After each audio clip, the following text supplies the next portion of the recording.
Prime Minister Modi's government treats gross domestic product or GDP as the god of all economic success. Whenever challenged on the efficacy of its policies, it trots out a welter of statistics. In 2018, we are projected to grow at a 7.4%. Despite rising oil prices, inflation is within the mandated range. The government is firmly committed to the path of fiscal consolidation. The external sector remains robust. Our foreign exchange reserves are more than $400 billion, provide us enough cushion. Total FDI flows have increased steadily, more than $222 billion have been received in the last 4 years. As is his wont, Modi cherry-picked all the good stuff at AIIB's AGM, but plenty of troublesome facts were left unsaid. Number one, bad loans of 10.3 lakh crore, that's 11.6%, are projected to touch a crippling 12.2% of all bank outstandings by March 2019. While 701 cases have been submitted for bankruptcy resolution, only 176 have been resolved. Credit to large corporates grew at a mere 1% year on year. So industrial growth recession continues despite the 7.4% GDP growth.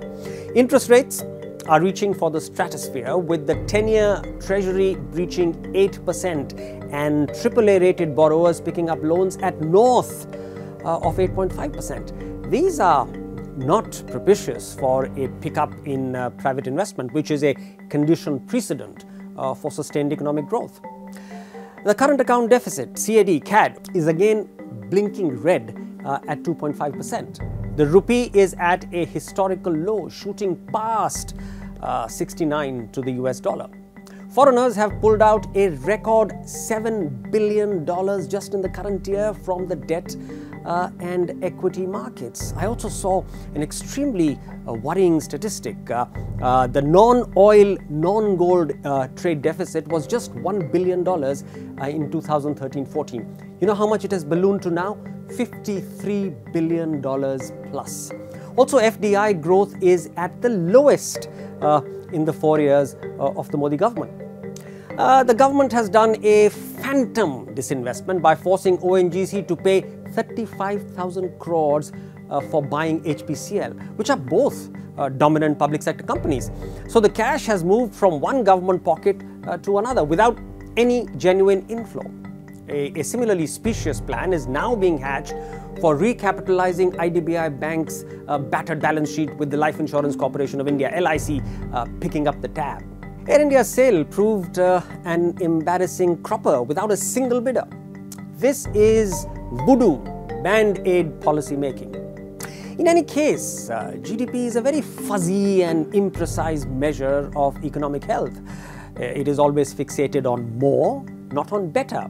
For example, if one person in each of India's 26 crore households falls seriously ill and spends rupees 5 lakhs on hospitalization under Modi Care, the new universal health insurance scheme, India's GDP would go up by 75% in 1 year.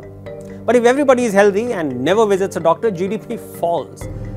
Similarly, a polluting car that burns more fuel increases GDP, while a fuel-efficient car would actually reduce GDP. These are fictional, exaggerated examples. I concede that, but they do show you how perverse GDP calculations can often be.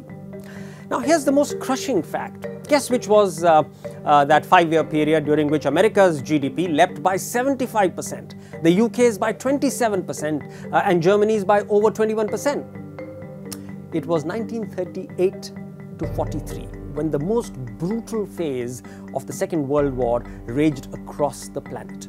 Millions were killed, cities got bombed to rubble, ships were sunk, aircraft got crashed, but hey, enjoy, because the GDP of the warring nations swelled with a bloody pride. But before I go, I also want to give you a postscript and set the perspective right. You shouldn't get me wrong. I'm not panning GDP growth. The bulk of it does show up in a genuine improvement in living standards. In fact, I'm a great votary of rapid GDP accretion. But it is as much a gross economic jumla, which is a clever and auspicious promise, as the gospel of prosperity that Prime Minister Modi is making his 2019 re-election pitch.